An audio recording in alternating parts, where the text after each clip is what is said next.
everyone, and welcome to the Humble Onion.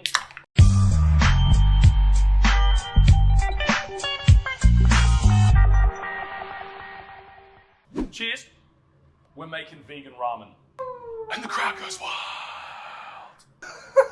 The weather outside is horrible here in Perth, Western Australia. Horrible for Perth. It's about 23 degrees and it's a little drizzly, so everyone is just terrified. We're inside, we're hunkered down, okay? Whilst we're hunkered in our bunkers, we're gonna make some lovely vegan broth. This isn't ramen in its most technical state. We know this. Ramen is hundreds and hundreds of years of tradition. We're not about to throw that away. What we are gonna do, a delicious layered broth, lots of flavor, lots of savouriness, really beautifully balanced. Umami. Gonna be talked about a hell of a lot, and hopefully we can understand how building broths is fun, even without meat, even without animals dying. It's still tasty. Come with us. For today's episode, we're gonna need some ingredients. Boom! YouTube shit. What? And the miso and the other stuff. Boom! Very, very simple. I always say that. I always say this is going to be so easy, and then I talk at you for like 20 minutes. We are trying to layer as much flavor as we can in our broth. I'm sure a lot of people try to make broths at home. They put all the right stuff in, and for some reason it just lies flat. Two factors. That's four, but two factors. Seasoning. Big. We're going to use some soy, we're going to use some mirin, we've got a few things for that as well. But also the timing and the layers in which these things go in is massive. Kombu, roasted tomatoes, roasted onions, dried mushrooms, fresh mushrooms, ginger. 3 different kinds of bases for ramen. This is real ramen advice. Shio, salt, soy, miso. You can choose whichever one you want to use as your base. Then you can apply a technique that you like to your ramen. So maybe you like sukemen ramen, where you serve your noodles on the side of your broth. Maybe you like a tonkotsu ramen. It's completely your call there. We're going to make a miso-based ramen because I want to put as much complexity into this as we can. For our garnish, as always, as he always says, do whatever you want. So this is just all about building a delicious soup base. You can use your garnish that makes you happy. We have some more fresh mushrooms, enoki, shiitakes, and wood ear. We have some delicious firm tofu. I've chiffonade some green beans. I like the crunchy. There's some garlic chives. We're gonna use some nori snack. You can put eggs in it if you want. You can put roast pork in it if you want. I won't know. I'm here on the internet. Should we start making it now? I need a tea. Okay, so we're gonna start touching the microphone with our hands and building the broth. I know you caught that straight away. Keep your hands off the fucking mic. Okay, first thing we're gonna do is we are going to toast our kombu. I'm just gonna do them on the burner. If I had, a charcoal grill or patience, I could do this other ways. Caramelization, roasting, bitterness, trying to pull as much flavor out as we possibly can to get as much out of these ingredients as possible. Think of this as the same way you might toast seeds or spices. That already smells very, very nice. And all of a sudden it's gone from just being this dry, leathery looking thing to remembering that this is seaweed. Seaweed has lots of umami. The beginning of our broth, we're deciding what is going to be the base level of our broth, okay? Our foundation flavor, if you want to call it, or think of it like that. You would normally be getting your pork stock. For us, the mushrooms are really going to go the distance, okay? Because we want to get as much of the mushroom depth into our broth as we can, so that after we've had that sip, the mushroom that's going to stay on your palate the whole time. If that's very light, all we're going to get is this sort of acidic, sweet, empty, hollow broth, if that makes sense, okay? I'm going to top this up now with some Northbridge stock. Don't film my dishes. It's a real kitchen. I really live here. We're going to let this come up. We went in with cold water, okay? Steeping is the process of drawing out flavor. That happens over temperature over time. It happens as much on the way up as it does on the way down. If you want to get a lot of flavor into something, let it cool down with the product inside it as well as heat up. If we went in with boiling water, yeah, you'd pull some of the flavor out, but you're not going to get all of it. And as we're saying here, all these techniques, tips, and tricks that I'm showing you is about trying to give you an inside info to understand better what you can apply then in the future. Did any of that make sense? Perfect. These bad boys have been simmering away now for around 10 minutes, okay? I'm going to just taste it. It's going to be a very tasting episode.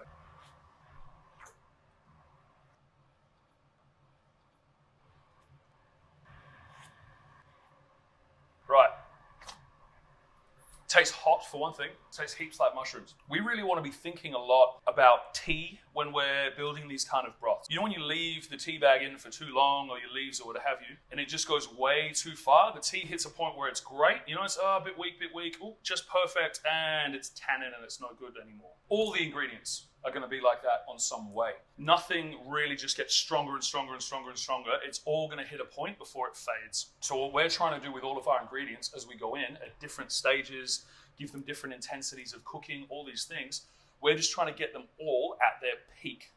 All of them hitting the top at the same point. And that balance is called umami. Next to go in is our kombu.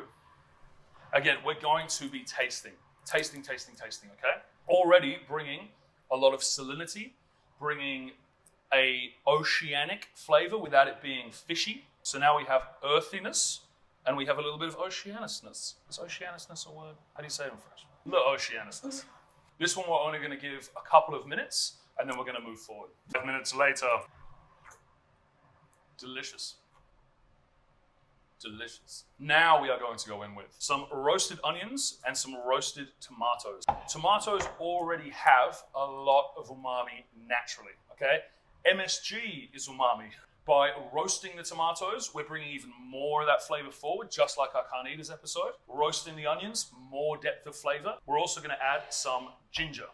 Now, I have ginger for my garnish as well as for this stage in the broth, because we're actually going to get the ginger doing two different jobs. We're going to cook it out so we get some sweetness from the ginger, and it's a very back of the palate flavor. We're going to put it in our broth fresh at the end as well, so it's a real front olfactory sort of, as we come up to take a sip, you're going to smell that bright, beautiful ginger. Now there is a lot of tasty in our broth.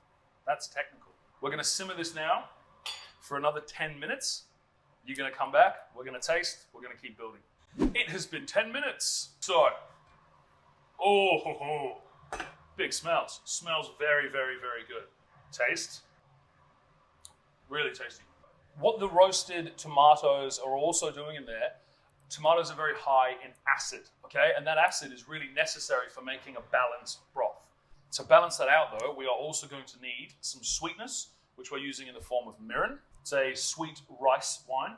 We're also going to use some clear soy, just like we did last episode with our big ass steak. Again, taste, because seasoning brings out different flavors in the broth. It's going to show the complexity and the layers of what we're putting in here, because some sweetness might bring out a different flavor to the sourness, to the salt. Seasoning isn't just salinity. Sweet, salt, sour, bitter, fat, loads of shit. When we bring all that together, we get umami. Season with the salt first. It's very hard to balance out sourness with more salt. It's hard to balance out sweetness with more sour. Add the salt to begin with. Get everything to the front that you can taste until you can almost taste the salt. Then we'll season with our sweetness, okay? And I promise it's the best way to practice at home.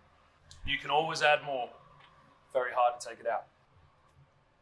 Already, the onions are so much more forward than they were before. That salt just brings the onions straight forward. A little bit more. Obviously, I can say to you, add 1 tablespoon of soy. I don't know how much broth you're making. You don't know how much broth I'm making. So just taste. Add a little bit, taste it. A little bit, taste it. Again, now all of a sudden, more kombu is coming forward. More seaweed comes out because of the salt. Okay, so we're going to keep adding. As it ends, the flavor, I don't get any salinity on the back of my teeth. I don't get any kind of saltiness that I'm like, this tastes salty. It just tastes seasoned. Learning how to taste. Taste. That's really, really good. Any more than that, and it's going to be salty broth. I'm going to add just a little bit of sweetness to begin with. Brilliant, brilliant, brilliant. A little bit more.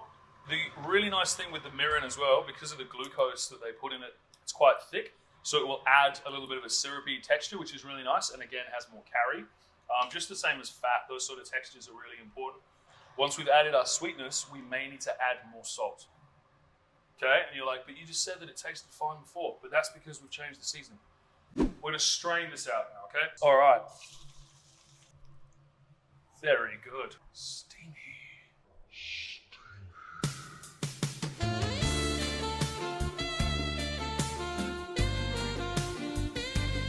These are just gonna go in the bin, okay? But it's fine. Very, very economical to be making. And once you have bought these dry goods and you know the best ways to be using them, you're going to get a lot out of them. So don't think it's super wasteful. We're now going to go back into our pot. What was simply stock is now delicious soup base. This can be used for anything you like from here on out.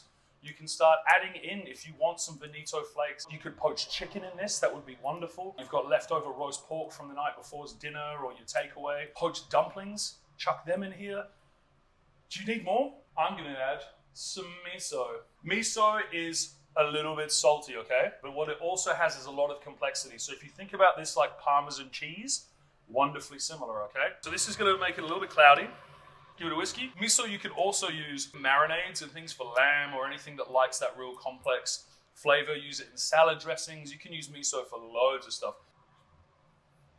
Now we're getting complex. Now we're getting good. I'm gonna add the rest of this, okay? So in here, if I have around a liter, I've gone in with a good tablespoon, I reckon, of miso, okay? So at least that gives you a bit of a guide for things that you may be a little less familiar with. As I said, you could make the base of this salt, soy, or miso, completely up to you. So if you don't have it, it'll still totally work. But definitely, I think for the vegan base, the miso really helps. A piece of bacon would also help, but that's cool. Delicious. Now we're gonna crank the heat up and I'm gonna start simmering some of our garnish ingredients. For ramen, you really want ramen noodles. That's a given. I chose some buckwheat noodles because I really like the flavor. You can find completely gluten-free ones. What's really great when we're cooking and what I hope we can draw out of these things is the inclusivity of food. We all eat the same stuff. Tasty to everyone is tasty. You know, those things really mean a lot to me, but also if you can make a dish that everyone can sit down and enjoy just because it happens to be vegan and gluten-free, that's wonderful. I don't do these things to pander. I do it because buckwheat noodles are delicious. Half my menu at work is vegetarian because I like vegetables too. One little tip, always boil your noodles separately. Don't think, oh, I'll just cook them in the broth because the starch that comes out of this is going to completely stuff up all our work, okay? Tasty taste. For our garnish plate, some of them I want to keep fresh and raw. Some of them they're to be cooked. Some enoki mushrooms, I like to leave them in decent pieces. So they're lovely to eat against the noodles. Very easy to get. They're going to go in and simmer for a little bit. We're going to add some shiitakes. So you imagine how many layers of this mushroom flavor we're going to be pulling forward for this kind of dish, as well as our woodier mushrooms. The texture of these may not be for everyone. Gelatinous savory things are not very common in a Western palate. I like it. I really enjoy that, but if it's not for you, don't worry about it. These are just going to simmer now for a little bit.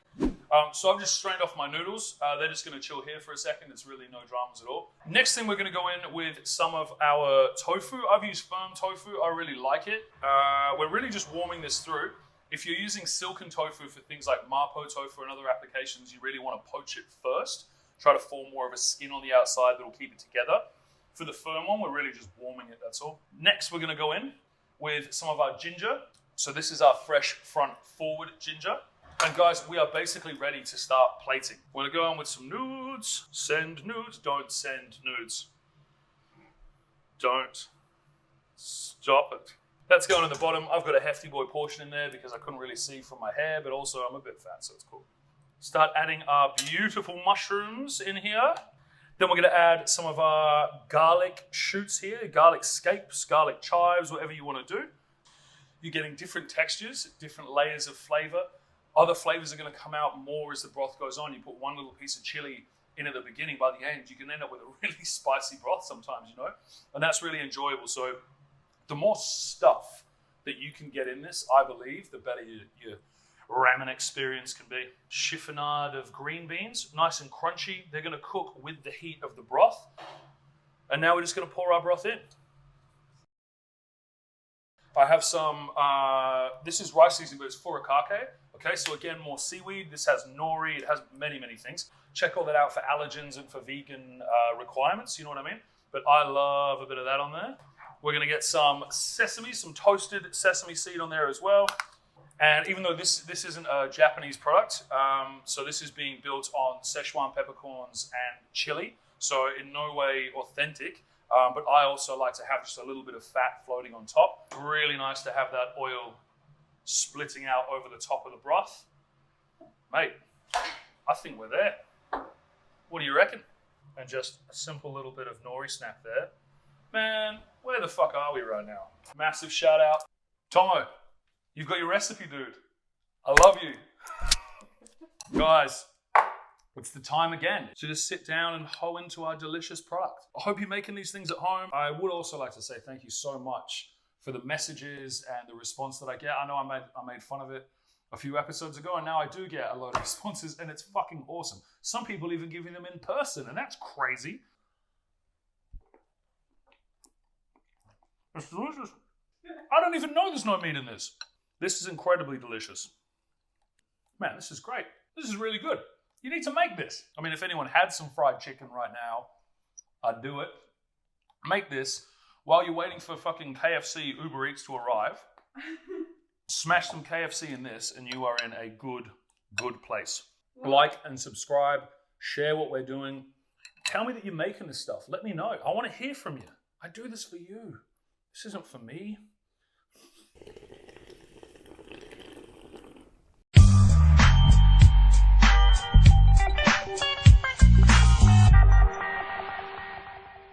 Umami.